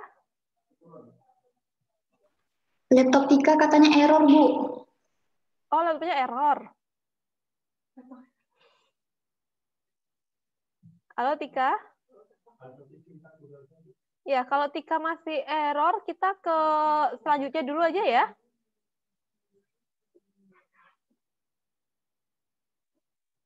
Tika, sudah bisa bergabung belum? Ya, Tika, silakan nanti kalau laptopnya nggak bisa pakai handphone aja, karena kan PowerPoint-nya dari kami. Oke, sambil nungguin Tika untuk membenahi ini Zoom meeting-nya, kita ke presenter ke-8 aja. Kita ke presenter selanjutnya. Ada Sinta Marcelina. Sinta, bisa mendengar saya? Ya, Bu, saya. Ya, oke. Sinta akan menyampaikan paper dengan judul Studi Deskriptif Kasus Pernikahan Dini di Kota Pontianak, Kalimantan Barat tahun 2020. Oke, kepada Sinta, kami persilahkan. Sebelumnya sore saya kedengaran nggak, Bu? Soalnya di sini hujan deras. Oh, kedengeran, dengar. Assalamualaikum warahmatullahi wabarakatuh. Waalaikumsalam warahmatullahi wabarakatuh. Jadi di sini saya akan mempresentasikan hasil saya yang berjudul Studi Deskriptif Kasus Pernikahan Dini di Kota Pontianak, Kalimantan Barat tahun 2020.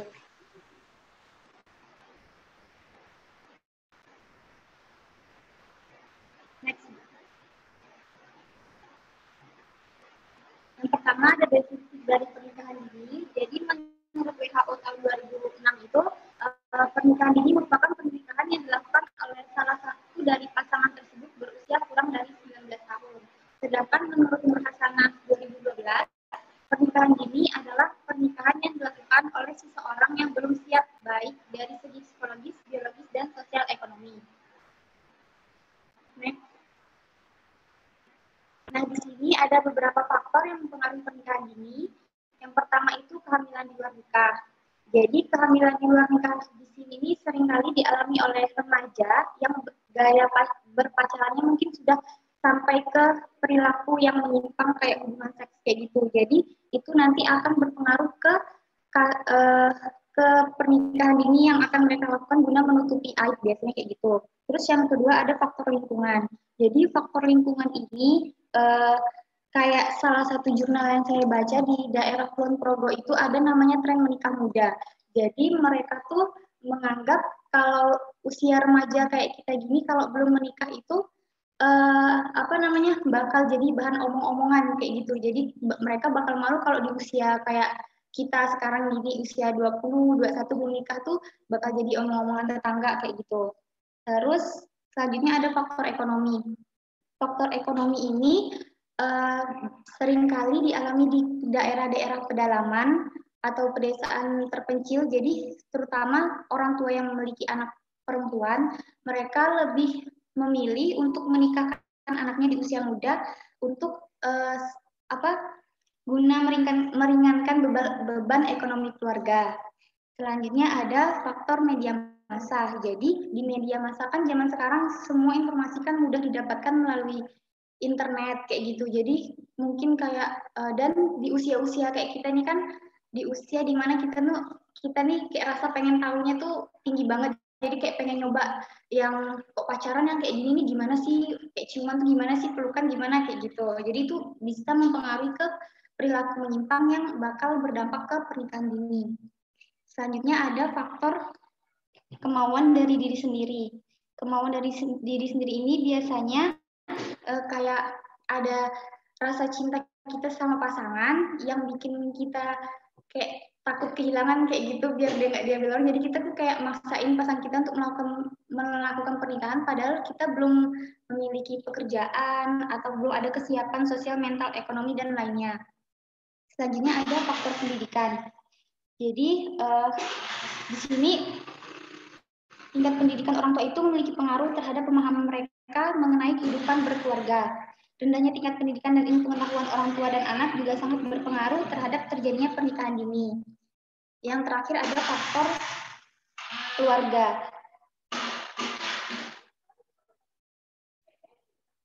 Rasa khawatir orang tua saat melihat anaknya sudah memiliki pacar juga sangat berpengaruh.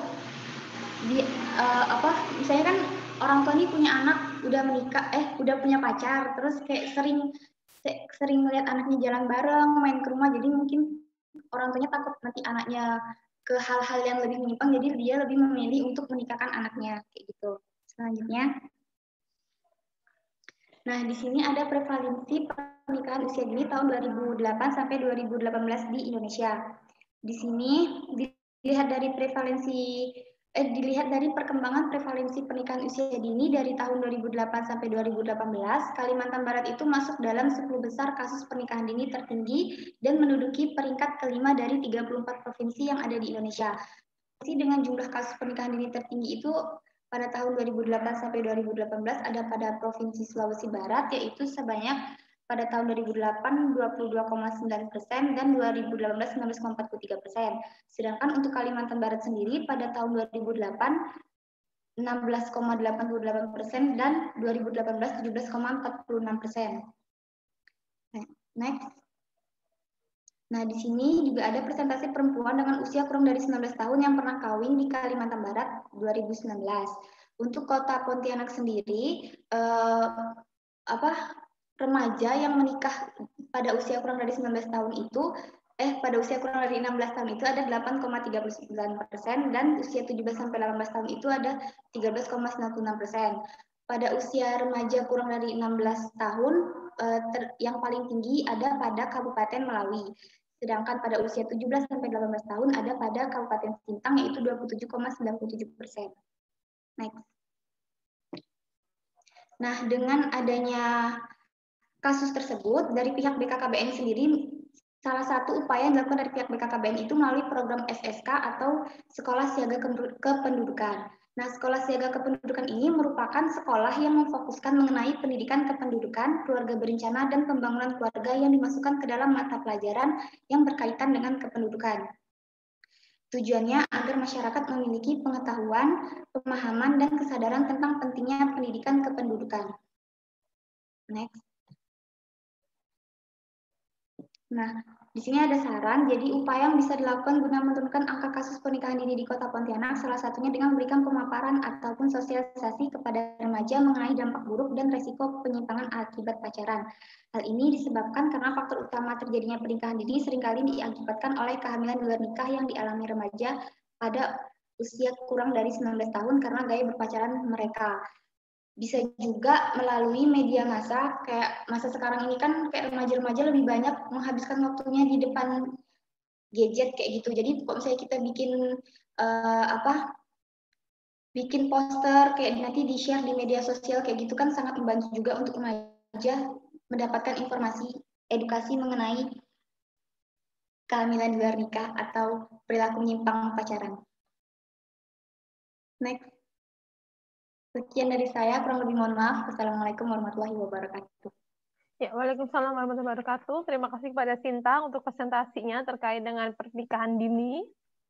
Yang ternyata faktor-faktor yang mempengaruhi banyak sekali. Salah satunya karena terjadinya KTD, kehamilan tidak diinginkan, gitu ya. Tapi tadi di Pontianak sudah ada Sekolah Siaga Kependudukan yang salah satu fungsinya untuk memberikan informasi untuk mencegah pernikahan dini, gitu ya. Mungkin program yang cukup bagus dan bisa sebagai upaya pencegahan pernikahan dini juga yang cukup bagus, gitu. Oke, selanjutnya kita balik lagi ke Tika. Tika, ya, apakah sudah oke Zoom meeting-nya? Udah, Bu. Sudah, oke. Tika, silahkan memulai presentasinya. Pada Tika, waktu kami persilakan. Assalamualaikum warahmatullahi wabarakatuh. Waalaikumsalam warahmatullahi wabarakatuh. Saya Tika Rasjaningsi akan mempresentasikan hasil paper saya yang berjudul Gambaran Kasus Kekerasan dalam Pacaran pada Remaja di Layanan Mitra Unala, Yogyakarta bulan Januari sampai Juni 2020. Next. Latar belakang. Ketidakmampuan remaja dalam mengontrol diri dapat menyebabkan remaja melakukan tindak kekerasan dalam pacaran. Tindak kekerasan ini dapat disebabkan oleh keadaan mental dan emosi yang masih labil dan belum terkendali. Keadaan yang rentan ini menyebabkan setiap permasalahan dalam sebuah hubungan sangat rumit dan susah dihadapi. Tindak kekerasan yang sering kali terjadi pada hubungan remaja dapat disebabkan karena pola pikir yang belum matang. Karena pola pikir yang belum matang inilah yang menyebabkan hubungan rentan terjadi kekerasan seksual. Next. Kekerasan dalam pacaran atau KDP merupakan tingkah laku pemaksaan dari individu lain atau pasangannya. Tindak kekerasan merupakan segala bentuk paksaan, tekanan, serta pelecehan fisik maupun psikologis. Tindak kekerasan dapat berupa perkosaan, pemukulan, penganiayaan, atau pembunuhan. Next.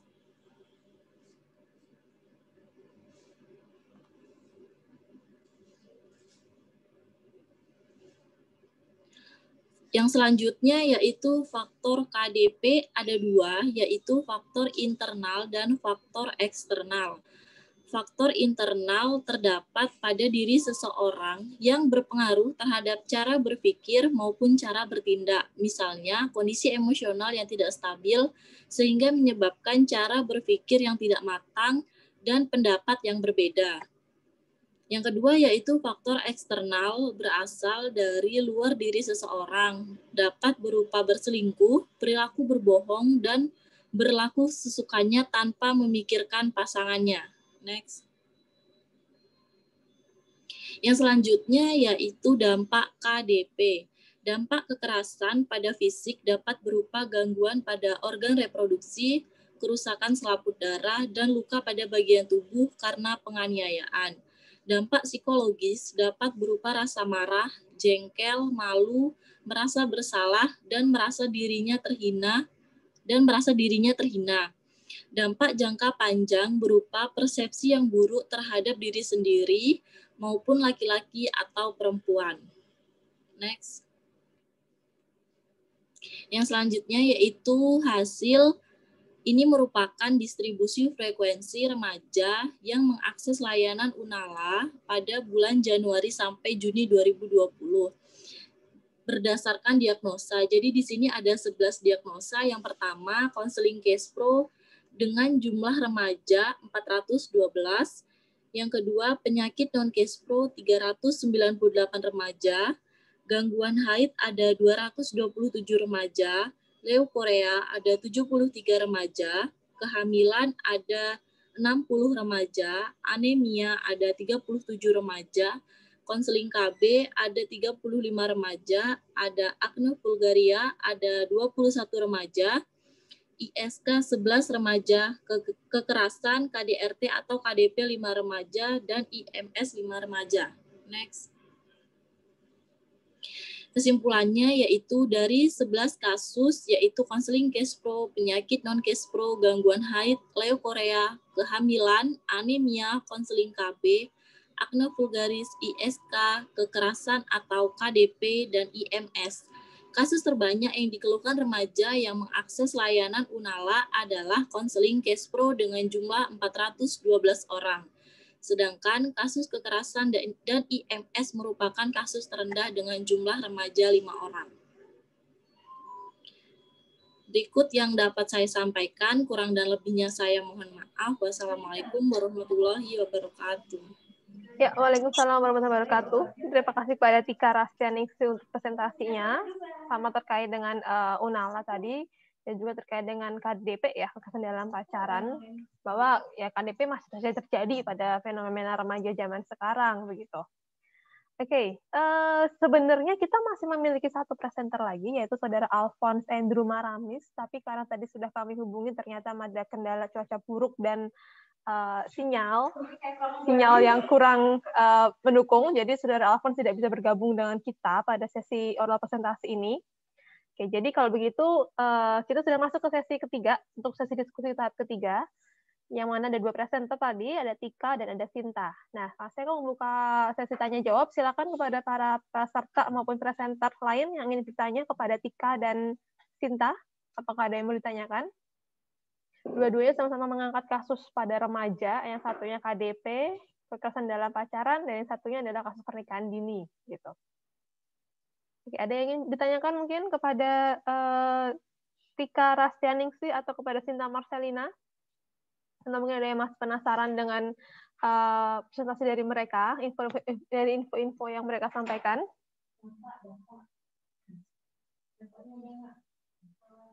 Nggak ada? Sudah puas semua ya dengan presentasi dari semua presenter nih kayaknya nih, nggak ada yang nanya dari tadi. Oke, berarti sama dengan yang lain, giliran saya yang bertanya gitu.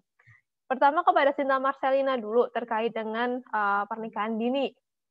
Tadi di PowerPoint-nya Sinta sudah menyampaikan banyak sekali penyebab orang melakukan pernikahan dini, mulai dari KDP, ada tingkat ekonomi, ada rasa ingin tahu, begitu. Nah, menurut penelitian di lokasi Pontianak, kira-kira faktor apa sih yang paling besar yang paling mempengaruhi terjadinya pernikahan dini di sana, gitu? Dan menurut Anda kira-kira apa sih dampak yang paling akan dirasakan oleh remaja tersebut jika melakukan pernikahan dini, gitu? Itu untuk pertanyaan untuk Sinta. Lalu yang kedua, pertanyaan untuk Tika Rastia terkait dengan KDP. KDP ini kan terus berulang ya, maksudnya banyak sekali orang yang sudah menjadi korban KDP tapi bertahan dalam hubungan itu, gitu. Menurut Anda kira-kira kenapa sih orang masih mau bertahan pada hubungan yang ada KDP-nya, terus-terusan jadi korban KDP, gitu. Dan kira-kira apa dampaknya pada remaja yang mengalami kekerasan dalam pacaran? Oke, silakan siapa dulu yang mau menjawab, Tika dulu atau Sinta dulu? Saya dulu boleh, Bu? Iya, silakan Tika, boleh. Kalau menurut saya, kenapa kadang orang masih terjebak dalam hubungan KDP itu sebenarnya dari diri mereka sendiri sih, Bu. Kadang banyak remaja yang nggak sadar bahwa mereka itu ada di hubungan yang nggak sehat. Dan juga ada remaja yang sadar kalau mereka itu ada di hubungan yang nggak sehat, tapi mereka tetap bertahan, Bu. Itu biasanya sih karena alasan klasik, alasannya nanti dia bisa berubah, atau mungkin dari segi keluarganya terlalu baik sampai dia tuh nggak mau ninggalin pasangannya. Biasanya seperti itu sih, Bu. Ya, jadi ada yang nggak sadar mungkin karena KDP-nya karena KDP kan tidak melulu secara fisik ya, bisa secara ekonomi juga, susah suruh bayar saat mereka ngedate misalnya, itu kadang banyak nggak sadar juga. Ada juga yang sadar tapi tetap bertahan karena ingin pasangannya berubah, gitu ya. Oke. Kira-kira dampaknya apa nih pada orang yang menjadi korban KDP? Kalau dampaknya sih, kalau secara fisik mungkin kayak dia bisa luka-luka kalau misalnya pasangannya kasar, ketika mereka ada masalah terus berantem, mungkin pasangannya bisa main tangan. Bahkan kan banyak berita juga yang sampai terjadi pembunuhan gitu, Bu. Iya. Lalu untuk psikologisnya dia mungkin bisa ngerasa trauma sih, Bu. Terus kayak ada juga yang bahkan awalnya dia normal nih, Bu. Tapi jadi misalnya kayak dia tuh jadi suka sesama perempuan, Bu, karena dia ngerasa laki-laki tuh nggak ada yang baik gitu, Bu. Makanya dia kayak pacaran sama perempuan. Itu bisa juga sih, Bu. Iya, jadi akhirnya mempengaruhi rasa seksualnya ya, karena dia merasa lebih aman, lebih safe dengan perempuan, akhirnya dia punya kayak ikatan emosional dan keintiman pada perempuan gitu dibandingkan. Nah, kalau dampak dari segi pelakunya nih, kira-kira apa menurut Tika? Dari yang melakukan kekerasan ya, Bu? Ya. Mungkin dia kayak ngerasa lebih berkuasa, dia ngerasa lebih dihormati, lebih dihargai gitu, Bu. Jadi kayak superior jadinya. Iya. Dan biasanya akan terbawa sampai nanti misalnya dia sudah menikah, dia sudah punya anak, akan terus lakukan kekerasan ya kepada pasangan biasanya. Jadi dampak KDP itu memang banyak sekali dan baiknya dihindari sedini mungkin gitulah. Oke. Selanjutnya ke Sinta, gimana? Apakah sudah menyiapkan jawabannya? Sudah, Bu. Ya. Kan tadi Ibu nanyanya kan faktor yang berpengaruh kayak gitu kan, yang Bu? Paling berpengaruh di Pontianak. Kalau di sini tuh yang banyak didapat itu karena kehamilan di luar nikah, Bu. Jadi kan kayak remaja-remaja sekarang kan banyak yang udah melakukan gaya pacaran yang kayak sampai ke perilaku menyimpang yang bakal menyebabkan mereka hamil di luar nikah kayak gitu. Jadi terus nanti itu mereka tuh pas udah menikah kan ibaratnya mereka kan nikah bukan karena kesiapan dari diri mereka, tapi mereka menikah itu hanya untuk menutupi aib mereka kayak gitu, Bu. Jadi betul. Ada penyesalan tuh ada, terus kayak kurang kesiapan dari terutama kayak ekonominya mereka dan ke mentalnya mereka juga berpengaruh gitu, Bu. Iya, jadi faktor tertinggi di sana pernikahan dini memang masih banyak karena KTD ya, hamil dan diinginkan. Akhirnya mereka menikah juga kadang dalam sikon yang belum siap untuk menikah, akhirnya secara ekonomi, finansial, mental, psikologi juga belum siap. Belum siap sih. Ada efek ke anaknya nggak nih kira-kira? Gimana, Bu? Kalau suatu saat mereka punya anak, bisa berefek ke anaknya nggak kalau menurut kamu deh?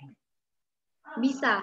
Apalagi kayak kan misalnya dari remajanya kan belum siap Ibu. Jadi kan nanti ke anaknya juga dia bakal belum siap kayak ngurus anak. Pasti kan belum tahu nih ngurus anak kayak gimana. Nanti bakal yang ngedidik anaknya juga kayak gimana kan pasti juga masih belum tahu. Apalagi kalau remaja itu nggak dibimbing sama orang tuanya kayak gitu Bu. Jadi anaknya bisa jadi anaknya terlantar gitu ya, atau kurang maksimal pola asuh dari orang tuanya gitu. Iya.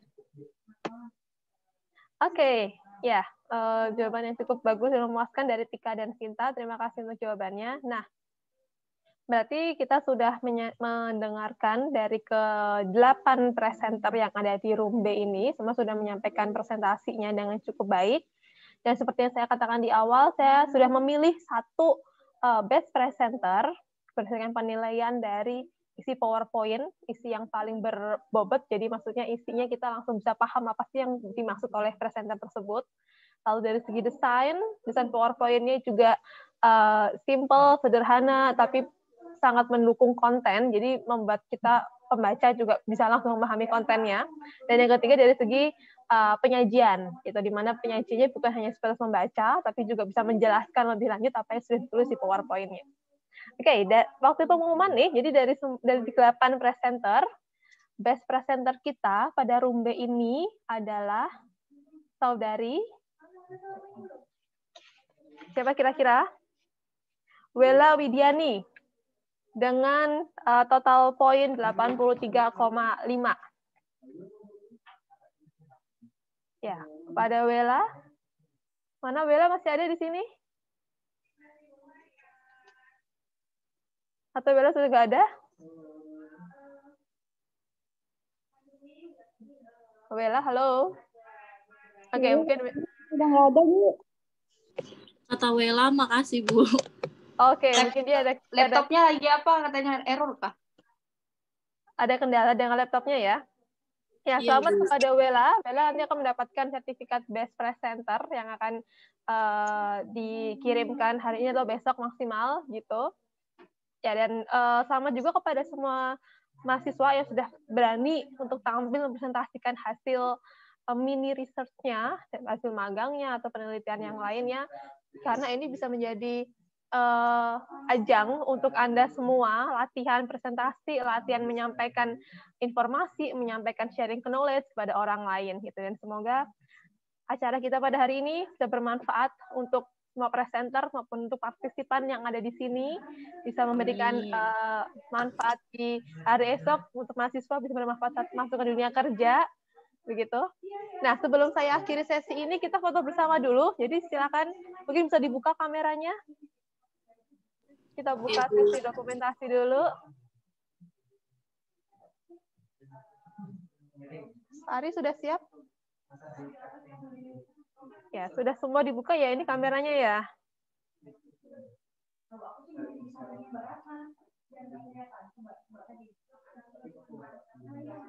Oke, kita bisa mulai. 1, 2, 3, senyum. Ya. Selanjutnya yang kedua, layar kedua.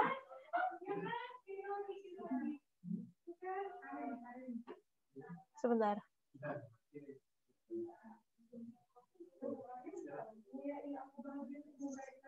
Sudah Pak Ari? 1, 2, 3. Oke, ulangi lagi. 1, 2, 3. Ya, sudah? Baik, kita sudah sampai di penghujung acara seminar kita pada hari ini. Sekali lagi saya ucapkan terima kasih banyak untuk partisipasinya, baik pada semua presenter maupun partisipan yang sudah bergabung. Beberapa partisipan juga bergabung dari luar daerah. Beberapa presenter juga masih berada di luar daerah yang karena pandemi COVID kita belum bisa bertemu dan bertatap muka secara langsung, begitu. Oke, terima kasih banyak partisipasinya. Semoga acara seminar kita pada hari ini memberikan manfaat untuk Anda. Dan selaku moderator, saya mohon maaf yang sebesar-besarnya apabila ada kekurangan atau ada hal yang kurang maksimal dalam saya memandu acara kita pada sesi kedua ini. Begitu, mungkin tips yang saya sampaikan sampai di sini. Untuk selanjutnya, apabila ada saran dan masukan, bisa disampaikan kepada panitia. Mungkin selanjutnya pada ingin temanya apa, atau mungkin ada kekurangan pada webinar kali ini, supaya bisa diperbaikan. Kita juga kepada panitia bisa lewat WhatsApp atau lewat email kepada email seminar nasional itu begitu. Nah, saya akhiri pertemuan kita pada hari ini. Terima kasih banyak. Silahkan bagi yang mau live meeting Zoom kita. Saya tutup. Sebentar. Nah, untuk foto sudah di-share di kolom chat. Jadi silakan bisa diunduh di kolom chat ya. Untuk foto kita pada hari ini. Lalu untuk video record hari ini, record presentasi tadi, nanti akan kita upload di official YouTube-nya FKM UAD. Jadi silakan diakses di situ, di mana nama YouTube-nya adalah FKM UAD Official. Gitu. Nanti bisa diakses rekaman dari beberapa presentasi yang sudah dilakukan tadi. Oke, mari kita tutup acara pada hari ini dengan bacaan hamdalah. Alhamdulillahirabbil alamin. Terima kasih banyak. Wassalamualaikum warahmatullahi wabarakatuh. Waalaikumsalam warahmatullahi wabarakatuh. Terima kasih banyak, Bu. Ya, silakan bagi yang mau live meeting. Bu, saya mau tanya, Bu. Iya, gimana deh? Untuk presensi kedua itu gimana ya, Bu? Presensi kedua. Presensi kedua, sebentar, saya akan share ininya dulu. Baik, Bu.